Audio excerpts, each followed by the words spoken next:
පොසොන්පුර පසළොස්වක පොහෝදා මිහිඳු මහරහතන් වහන්සේ විසින් දේවානම් පියතිස්ස රජතුමාගෙන් ඇසූ අඹ පැනය. මහරජ, මේ ගස කුමක්ද? ස්වාමීනි, මේ අඹ ගසකි. මහරජ, මේ අඹ ගස හැර වෙනත් බොහෝ අඹ ගස් තිබේද?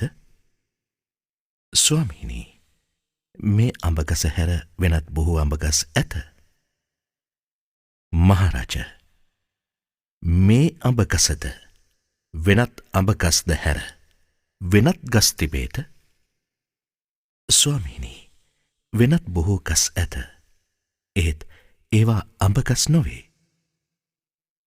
මහරජ, වෙනත් අඹ ගස්ද අඹ නොවූ ගස්ද හැර තවත් ගස් තිබේද? ස්වාමීනි, ඇත. ඒ මේ අඹ ගසයි. මහරජ, ඔබට ඥාතීහු සිටිද්ද? ස්වාමීනි, බොහෝ ඥාතීහු ඇත්තාහ. මහරජ, ඔබට ඥාතීහු හැර වෙනත් ඥාතී නොවන අය සිටිද්ද? ස්වාමීනි, ඥාතීන්ට වඩා ඥාතී නොවන බොහෝ අය සිටිති.